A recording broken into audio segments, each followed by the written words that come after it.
ಸಮಾಜದಲ್ಲಿನ ಅಸಮಾನತೆ ಅನ್ಯಾಯದ ವಿರುದ್ಧ ಹೋರಾಟ ನಡೆಸಿ ಶೋಷಿತ ಜನಾಂಗದ ಸರ್ವಾಂಗೀಣ ಪ್ರಗತಿಗೆ ಹಾಗೂ ಸಾಮಾಜಿಕ ನ್ಯಾಯಕ್ಕೆ ಭದ್ರ ಬುನಾದಿ ಹಾಕಿಕೊಟ್ಟ ಮಹಾಚೇತನ ಡಾಕ್ಟರ್ ಬಿಆರ್ ಅಂಬೇಡ್ಕರ್ ಅವರು ಎಂದು ತಹಶೀಲ್ದಾರ್ ಎಚ್ ಮಲ್ಲಿಕಾರ್ಜುನ್ ತಿಳಿಸಿದ್ದಾರೆ. ತಾಲೂಕು ರಾಷ್ಟ್ರೀಯ ಹಬ್ಬಗಳ ಆಚರಣಾ ಸಮಿತಿ ವತಿಯಿಂದ ತಾಲೂಕು ಕಚೇರಿ ಆವರಣದಲ್ಲಿ ಆಯೋಜಿಸಲಾಗಿದ್ದ ಸಂವಿಧಾನ ಶಿಲ್ಪಿ ಡಾಕ್ಟರ್ ಬಿಆರ್ ಅಂಬೇಡ್ಕರ್ 135ನೇ ವರ್ಷದ ಜಯಂತಿ ಕಾರ್ಯಕ್ರಮವನ್ನು ಉದ್ಘಾಟಿಸಿ ಮಾತನಾಡಿದರು. ಸ್ವಾತಂತ್ರ್ಯ, ಸಮಾನತೆ, ತಳಹದಿಯ ಮೇಲೆ ಮಾತ್ರ ಒಂದು ಆದರ್ಶವಾದ ಸಮಾಜ ನಿರ್ಮಿಸಲು ಸಾಧ್ಯ. ಅಂತಹ ಶ್ರೇಷ್ಠ ಸಮಾಜ ನಿರ್ಮಾಣಕ್ಕಾಗಿ ಕ್ರಾಂತಿ ಅಗತ್ಯ ಎಂಬುದನ್ನು ಮನಗಂಡ ಅಂಬೇಡ್ಕರ್ ಅವರು ತಮ್ಮ ಜೀವನದ ಉದ್ದಕ್ಕೂ ಹೋರಾಟ ನಡೆಸಿ ಶೋಷಿತ ಜನಾಂಗಕ್ಕೆ ಸಮಾನತೆ, ಸ್ವಾತಂತ್ರ್ಯ, ಶಿಕ್ಷಣ, ಸ್ವಾವಲಂಬನೆ ನೀಡಿ ಅವರ ಬೌದ್ಧಿಕ ವಿಕಾಸಕ್ಕೆ ಅವಕಾಶ ನೀಡಬೇಕಾದ ಅಗತ್ಯತೆಯನ್ನು ಅವರು ಸಮಾಜಕ್ಕೆ ಸಾರಿದರು ಎಂದು ತಿಳಿಸಿದರು. ಮಾಜಿ ಶಾಸಕ ಎಚ್ ಕೆ ಕುಮಾರಸ್ವಾಮಿ ಮಾತನಾಡಿ, ಡಾಕ್ಟರ್ ಬಿಆರ್ ಅಂಬೇಡ್ಕರ್ ವಿಶ್ವಕಂಡ ಸಮಾಜ ಸುಧಾರಕ, ಮಹಾಮಾನವತಾವಾದಿ. ಈ ದೇಶದ ಇತಿಹಾಸವನ್ನೇ ಬದಲಾಯಿಸಿದ ಇಂತಹ ಮಹಾತ್ಮ ಶತಮಾನ ಕಳೆದರೂ ಹುಟ್ಟುವುದಿಲ್ಲ. ಅವರ ಜೀವನ ಚರಿತ್ರೆ ಎಂಥವರಲ್ಲೂ ಛಲ, ಹೋರಾಟ, ಸಮಾನತೆಗಾಗಿ ತ್ಯಾಗ ಮಾಡುವ ಮನೋಭಾವ ಮೂಡಿಸುವಂತಹದ್ದು. ಅವರು ತಮ್ಮ ಜೀವನದುದ್ದಕ್ಕೂ ಅನುಭವಿಸಿದ ಕಷ್ಟ, ಅವಮಾನ ಎಲ್ಲವನ್ನೂ ಸಹಿಸಿಕೊಂಡು ಶೋಷಿತ ಜನಾಂಗದ ಏಳಿಗೆಗೆ, ನನಗಾಗಿ ಬದುಕದೆ ಶೋಷಿತ ಜನಾಂಗಕ್ಕಾಗಿ ಹೋರಾಡಿದ ತಾಳ್ಮೆಯ ಪ್ರತಿರೂಪವೆಂದರೆ ಅವರು ಅಂಬೇಡ್ಕರ್ ಅವರು ಎಂದು ಹೇಳಿದರು. ಕಾರ್ಯಕ್ರಮದಲ್ಲಿ ಮುಖ್ಯ ಭಾಷಣಕಾರರಾಗಿ ಮಾತನಾಡಿದ ಹಾಸನ ಸರ್ಕಾರಿ ಪದವಿ ಕಾಲೇಜಿನ ಪ್ರಾಂಶುಪಾಲ ಪ್ರೊಫೆಸರ್ ಮಂಜಯ್ಯರವರು, ಶತಮಾನಗಳಿಂದ ತುಳಿತಕ್ಕೆ ಒಳಗಾದ ಜನಾಂಗದ ಮೂಲಕ ಅಂಬೇಡ್ಕರ್ ಅವರು ಜಾತ್ಯತೀತ ಸಮಾಜವಾದಿ ಪ್ರಜಾಪ್ರಭುತ್ವ ವ್ಯವಸ್ಥೆಯಲ್ಲಿ ಅಚಲವಾದ ವಿಶ್ವಾಸವನ್ನು ಹೊಂದಿದ್ದರು. ಮಾನವೀಯತೆಯ ಮೂರ್ತಿಗಳಾಗಿದ್ದ ಅವರು ಇಲ್ಲಿಯವರೆಗೆ ಯಾರೂ ಮಾಡಲಾಗದಂತಹ ಶೈಕ್ಷಣಿಕ ಸಾಧನೆಯನ್ನು ಮಾಡಿದಂತ ಇವರು 29 ಪದವಿಗಳು ಹಾಗೂ 6 ಡಾಕ್ಟರೇಟ್ ಪದವಿಗಳನ್ನು ಅತ್ಯುನ್ನತ ವಿಶ್ವವಿದ್ಯಾಲಯಗಳಲ್ಲಿ ಪಡೆದ ಇವರು ದೀನ ದಲಿತ ನೋವಿಗೆ ಸದಾ ಸ್ಪಂದಿಸುತ್ತಿದ್ದ ಮಹಾಪುರುಷರಾಗಿದ್ದರು. ಶೋಷಿತ ಜನಾಂಗಕ್ಕೆ ಸಾಮಾಜಿಕ, ಶೈಕ್ಷಣಿಕ, ಆರ್ಥಿಕ ಮತ್ತು ರಾಜಕೀಯ ಸಮಾನ ಅವಕಾಶಗಳನ್ನು ಕಾನೂನುಬದ್ಧವಾಗಿ ಲಭ್ಯವಾಗುವಂತೆ ಹೋರಾಟ ನಡೆಸಿದ ಫಲವಾಗಿ ಪ್ರಪಂಚದಲ್ಲಿ ಅತಿ ಹೆಚ್ಚು ಕೋಟ್ಯಾಂತರ ಸಂಖ್ಯೆಯಲ್ಲಿ ಪದವಿಗಳನ್ನು ಪಡೆದಿದ್ದಾರೆ. ಅಂಬೇಡ್ಕರ್ ಅವರ ಹೆಸರಿನಲ್ಲಿ ಇಂದು 1000ದಷ್ಟು ಸಂಘಟನೆಗಳು ಇಡೀ ವಿಶ್ವದಲ್ಲಿ ರೂಪುಗೊಂಡಿವೆ.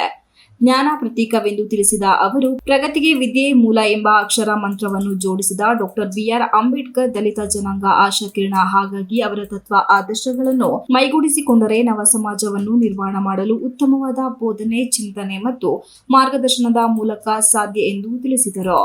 ವೇದಿಕೆ ಕಾರ್ಯಕ್ರಮಕ್ಕೂ ಮುನ್ನ ಪಟ್ಟಣದ ಕೊನೆಪೇಟೆಯಿಂದ ಡಾಕ್ಟರ್ ಬಿಆರ್ ಅಂಬೇಡ್ಕರ್ ಭಾವಚಿತ್ರವನ್ನು ಸಾರೋಟಿನಲ್ಲಿಟ್ಟು ತಾಲೂಕು ಕಚೇರಿಯವರೆಗೂ ಮೆರವಣಿಗೆ ಮಾಡಲಾಯಿತು. ನಂತರ ಎಸ್ಎಲ್ಸಿ ಹಾಗೂ ವಿವಿಧ ಕ್ಷೇತ್ರಗಳಲ್ಲಿ ಸಾಧನೆಗೈದ ವಿದ್ಯಾರ್ಥಿಗಳನ್ನು ಗೌರವಿಸಿ ಸನ್ಮಾನಿಸಲಾಯಿತು. ಧರ್ಮದವರಲ್ಲ, ಯಾವುದೇ ಪಂಥದವರಲ್ಲ, ಅದೇನು ನಿಮ್ಮ ವೈಯಕ್ತಿಕ ಇದೆ, ನಿಮ್ದು ಏನು ಯಾವ ದೇವರಿಗೆ ನಂಬ್ತೀರಿ ಅದೆಲ್ಲ ನಿಮ್ಮ ವೈಯಕ್ತಿಕ. ಆದರೆ ಶಾಲೆಯಲ್ಲಿ ಬಂದಾಗ, ಆಫೀಸಲ್ಲಿ ಬಂದಾಗ ಯಾವುದೇ ವ್ಯತ್ಯಾಸಗಳು ಇರಬಾರ್ದು. ಆ ರೀತಿ ನೋಡಿಕೊಂಡು ಎಲ್ಲ ಗ್ರೂಪ್ನ ಜೊತೆ ಫ್ರೆಂಡ್ಸ್ ಮಾಡ್ಕೊಳ್ಳಿ, ಎಲ್ಲದರಲ್ಲೂ ಪಾರ್ಟಿಸಿಪೇಟ್ ಮಾಡಿ. ಸೊ ಈ ಒಂದೆರಡು ಮಾತು ಹೇಳಿ ನಾನು ಮತ್ತೊಮ್ಮೆ ನಿಮಗೆ ಒಂದು ಕ್ಷಣ ನಾವು ನೋಡೋದಾದರೆ ಅತ್ಯಂತ ಗಂಭೀರವಾಗಿ ಚರ್ಚೆ ಮಾಡಬೇಕಾದಂಥ ವಿಷಯ.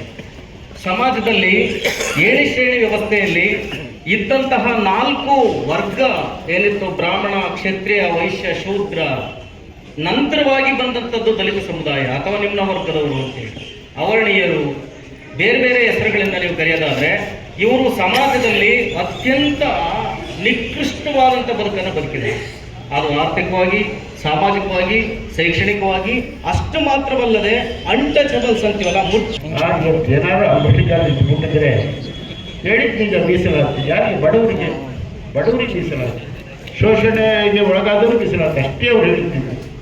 ಆದರೂ ಇಷ್ಟೆಲ್ಲ ಆಗಿ ಇವತ್ತು ನಾವೆಲ್ಲ ಈ ವೇದಿಕೆಯಲ್ಲಿ ನಿಂತಿರಬೇಕಾದ್ರೆ, ನಾವೆಲ್ಲ ಇರಬೇಕಾದ್ರೆ, ಶಕ್ತಿ ತುಂಬಿರಬೇಕಾದ್ರೆ ಅಂಬೇಡ್ಕರ್ ಅವರ ಸಂವಿಧಾನವೇ ಪ್ರಧಾನ ಮೂಲ.